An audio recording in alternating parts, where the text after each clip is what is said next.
بسم اللہ الرحمن الرحیم۔ السلام علیکم۔ آپ کو آن لائن کلاسز میں خوش آمدید کہتے ہیں۔ امید ہے آپ سب خیر خیریت سے ہوں گے۔ تو جی بچوں شروع کرتے ہیں۔ ہمارے پاس مضمون ہے تاریخ برائے جماعت ہشتم۔ ہمارے پاس باب ہے دوم اور ہمارا آج کا جو لیکچر ہے وہ ہے 13۔ لیکچر کو شروع کرنے سے پہلے تھوڑا سا گزشتہ سبق کا حوالہ ہم دیکھیں گے، جس میں ہم نے کیا پڑھا تھا، پاکستانی علاقوں میں تعلیمی اداروں کا قیام اور اسی طرح انجمن حمایت اسلام وہ ہم نے پڑھے تھے۔ ٹھیک ہے جی بچوں، ہمارا جو آج کا عنوان ہے وہ ہے ہمارے پاس ہے سندھ مدرسۃ الاسلام، یعنی اس کے بارے میں ہم نے پڑھنا ہے۔ ٹھیک ہے، سب سے پہلے ہم اس کا ذرا تھوڑا سا پس منظر دیکھیں گے، اس کے بعد خدمات کے بارے میں ہم اس کے پڑھیں گے۔ ٹھیک ہے، تو ہندوستان کے بڑے بڑے شہروں میں جو ہے مسلمانوں نے تعلیمی اور دینی ادارے جو ہے وہ قائم کیے تھے، لیکن کراچی جیسا شہر جو ہے وہ اس قسم کے اداروں سے جو ہے محروم تھا۔ تو صوبہ سندھ میں مسلمانوں کی تعلیمی حالت جو ہے وہ بہت زیادہ خراب بھی ہو رہی تھی، تو اس کی وجہ سے اس مقصد کے لیے جو ہے قیام سندھ میں سب سے پہلے جو ہے تعلیمی بہتری کے لیے جو جدوجہد کا آغاز کیا تھا وہ تھے حسن علی افندی تھے۔ ٹھیک ہے نا، انہوں نے کیا تھا، جنہوں نے جو ہے علی گڑھ کی طرز پہ جو ہے 1885 میں مدرسۃ الاسلام سندھ کراچی میں قائم کیا۔ تھوڑے ہی عرصے میں اس مدرسے کی شہرت جو ہے وہ دور دور تک پھیل گئی تھی، اور یہ ادارہ جو ہے سندھ کے دور دراز علاقوں کا تعلیمی اور دینی مرکز جو ہے وہ بن گیا تھا۔ ٹھیک ہے، اب اس کے بعد اس کی خدمات کے بارے میں تھوڑا سا دیکھ لیتے ہیں۔ اس مدرسے کی سب سے بڑی خوبی یہ تھی کہ اس میں طلبہ کی جو ہے باجماعت نماز کا باقاعدہ اہتمام کیا گیا تھا۔ اسی طرح سے اس درسگاہ کے ہاسٹلوں میں رمضان کے احترام کا بھی خصوصی طور پہ جو ہے انتظام کیا گیا تھا۔ 1896 میں جب حسن علی افندی جو ہے ان کا انتقال ہوا، تو ان کے صاحبزادے ولی محمد نے جو ہے اس مدرسے کی نگرانی جو ہے وہ اپنے ہاتھ میں لے لی تھی۔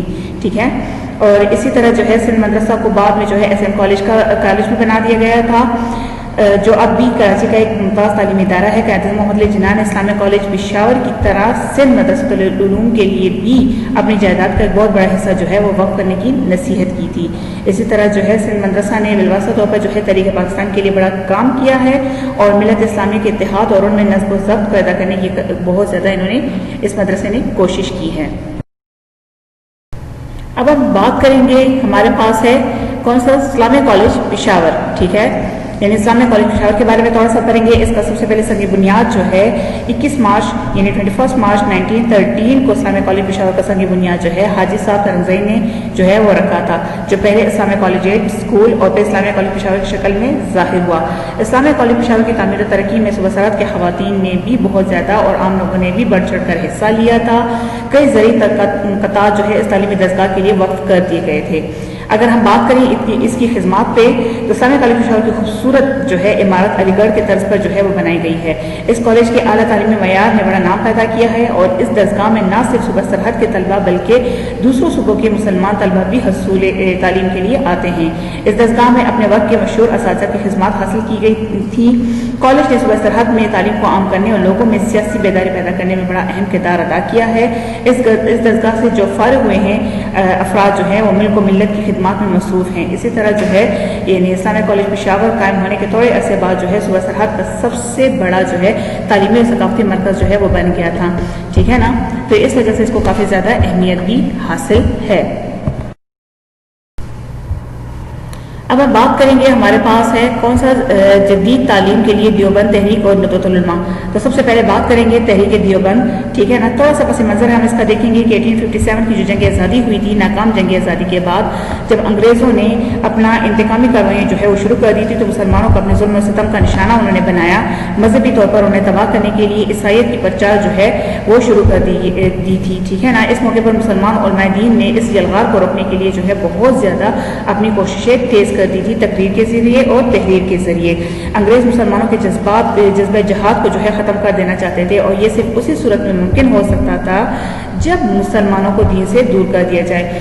اسی مقصد کو پیش نظر رکھتے ہوئے انگریزوں نے اسلامی تعلیمات کے اداروں کو ختم کرنے اور ان کی جگہ ایسے سرکاری مدارس قائم کرنا شروع کیے تھے جن میں انگریزی زبان اور مغربی علوم پر جو ہے بہت زیادہ زور دیا جاتا تھا۔ ٹھیک ہے نا، انگریزوں کی ایسی ناپاک سازشوں کا مقابلہ کرنے کے لیے مسلمان جو ہے بہت زیادہ آگے آئے، اور انہوں نے بہت زیادہ کام کرنا شروع کر دیا تھا۔ تو انہوں نے کیا کیا، جو 1867 ہے 1867 میں ہندوستان کے ضلع سہارنپور کے ایک قصبہ جو کہ دیوبند میں اس مدرسے کا افتتاح جو ہے ایک مسجد میں جو ہے ہوا تھا، ایک درخت کے نیچے۔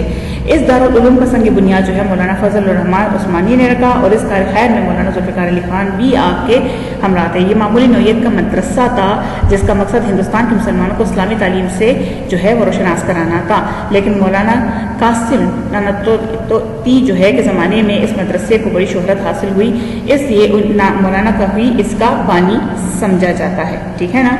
اسی طرح دارالعلوم دیوبند جو ہے وہ کافی زیادہ زور پھر آخر میں پکڑتا گیا۔ اس کے مقاصد کیا تھے دارالعلوم دیوبند کے؟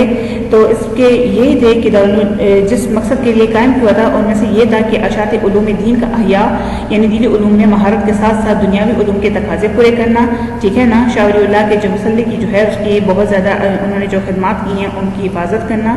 اسی طرح جو ہے علم فقہ، علم کلام، علم حدیث، علم تفسیر اور فلسفے کی تعلیم پر جو ہے خصوصی توجہ دینا، یہ اس کے مقاصد میں شامل تھا۔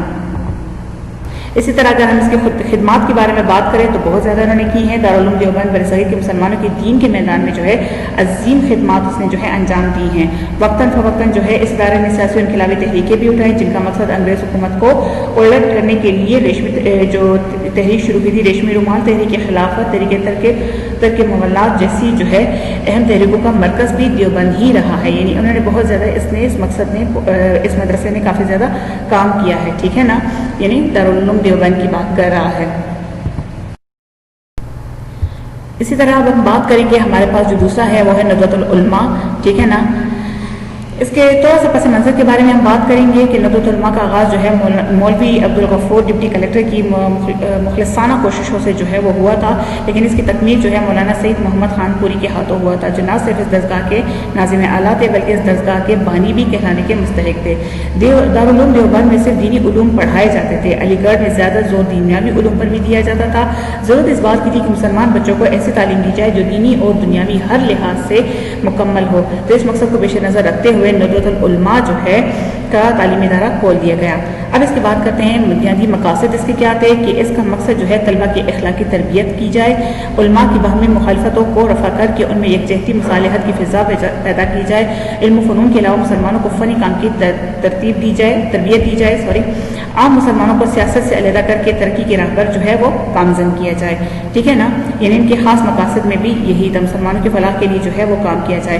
اب اگر ہم اس کی بات کریں خدمات کی تو یہ جو ہے ندوۃ العلماء جیسے ادارے نے جو ہے سید سلمان ندوی جیسے عالم جو ہے وہ پیدا کیے ہیں، جن کی سرپرستی میں اردو زبان کا سب سے مقبول اور با اثر رسالہ جو ہے معروف دینی اور ادبی خدمات سے اہل وطن کو متاثر کرتا رہا ہے۔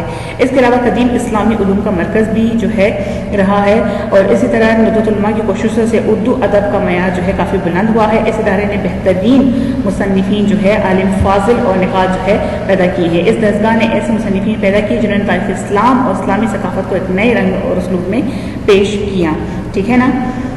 اس سلسلے میں مولانا شبلی کی تصانیف الفاروق سیرت النبی، الغزالی اور المعون بڑی شہرت کے حامل تھے۔ اگرچہ ابتدا میں اس درسگاہ کو جو ہے انگریزوں نے اپنے خلاف ایک مورچہ تصور کیا، لیکن جب اس ادارے کو جو ہے انہوں نے ختم کرنے کی بہت کوشش کی، لیکن جب اس ادارے کے رہنماؤں نے غلط فہمی کو دور کر کے انگریزی پڑھانا شروع کر دی تو اس درسگاہ کے جو ہے تو انگریزوں نے اس درسگاہ کے لیے بہت بڑا قطع جو زمین ہے وہ وقف کر دیا تھا، ٹھیک ہے نا۔ اس درسگاہ کی مالی مدد کرنے میں سر آغا خان نواب آف بہاولپور کے کردار کو فراموش نہیں کیا جا سکتا۔ تو جی بچوں، آج کا ہمارا لیکچر کا جو ہے وہ اتنا ہی تھا، جس میں ہم نے سندھ مدرسۃ الاسلام پڑھا، اسلامیہ کالج پشاور، اس کے بعد تحریک دیوبند اور ندوۃ العلماء جیسے جو ہے درسگاہ کے بارے میں ہم نے آج پڑھا۔ امید ہے آپ کو سمجھ آ گئی ہوگی۔ تو امید ہے بچوں آپ کو اچھے طریقے سے سمجھ آ گئی ہوگی۔ آخر میں وہی دعا ہے کہ جہاں رہیں خیر خیریت سے رہیں۔ آپ کا بہت شکریہ۔